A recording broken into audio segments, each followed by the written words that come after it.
안녕하세요. 오늘 저희가 함께 살펴볼 주제는 AI의 포용적 직장 혁신입니다. 보내주신 자료들을 보니까 핵심 질문은 이거더라고요. AI가 과연 직장에서 뭐랄까 좀 소외되기 쉬운 분들의 어려움을 덜어주고 더 평등한 기회를 만들어줄 수 있을까? 네, 그래서 오늘 저희는 그 구체적인 가능성을 자료 속에서 좀 더 깊이 파고들어 보려고 합니다. 자료들에서 공통적으로 나오는 아이디어가 AI가 특정 그룹이 겪는 장벽을 넘도록 돕는 도구 역할을 할 수 있다는 거였어요. 첫 번째로 역시 눈에 띄는 건 장애를 가진 근로자분들 이야기였는데요. 네, 보니까 시각, 언어, 또 청각장애가 있는 분들을 위한 AI 기반 보조 기술들이 생각보다 훨씬 더 구체적으로 발전하고 있더라고요. 예를 들면 그 발음이 좀 독특한 분들을 위한 음성 인식 기술이라든지 아니면 청각장애 동료를 위한 실시간 자막 같은 거요. 이게 단순히 뭐 편리하다 이 정도가 아니라 예전에는 좀 어려웠던 회의 참여나 대인관계가 중요한 업무까지 가능하게 해준다는 점이 와 정말 인상 깊었어요. 실제 현장에서는 이게 얼마나 잘 쓰이고 있을까요? 네, 바로 그 지점이 중요합니다.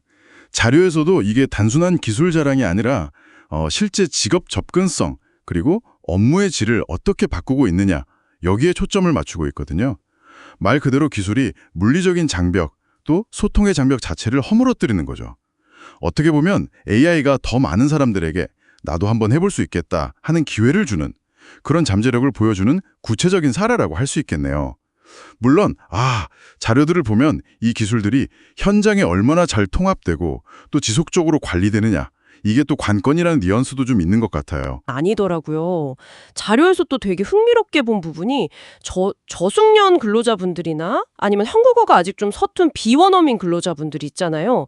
이분들을 AI가 어떻게 도울 수 있는가 하는 내용이었어요. 네, 실시간 번역 기능 같은 건 이제 뭐 익숙한 기술인데 이게 실제 업무 성과 있잖아요. 예를 들면 고객 응대 만족도라든지 팀 내 협업 속도 같은 구체적인 지표를 눈에 띄게 개선할 수 있다. 이렇게 나오더라고요.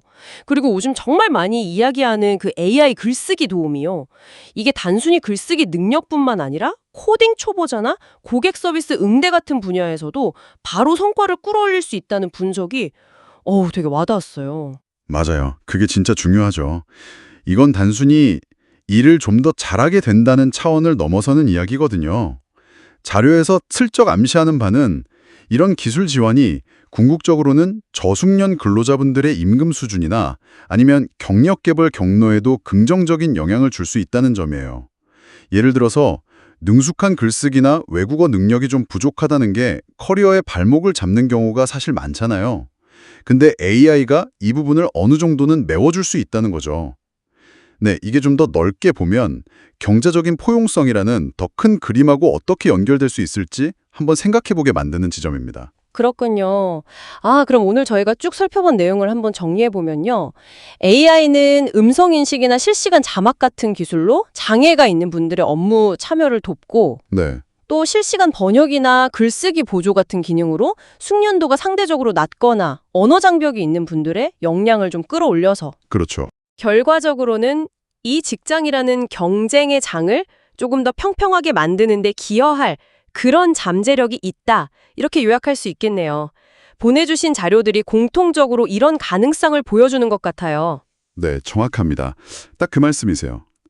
다만 자료 전체에서 좀 일관되게 느껴지는 뉘앙스가 있다면 이게 어디까지나 AI의 잠재력이라는 점을 강조한다는 거예요. 그러니까 기술 그 자체보다는 그 기술을 조직 문화나 아니면 실제 업무 프로세스에 얼마나 잘 녹여내서 활용하느냐 여기에 따라서 결과는 정말 크게 달라질 수 있다. 이 점을 계속 상기시켜주는 것 같습니다. 네, 명심해야 할 부분이네요. 자, 오늘 이야기를 마무리하면서 청취자 여러분께도 한번 이런 질문을 던져보고 싶습니다. AI가 글쓰기나 코딩 혹은 소통 같은 특정 기술들을 이렇게 직접적으로 또 효과적으로 보강해 줄 수 있다면 말이죠.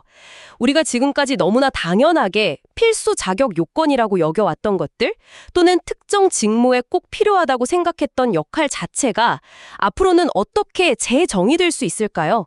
한번 좀 곱씹어 볼 만한 질문인 것 같습니다.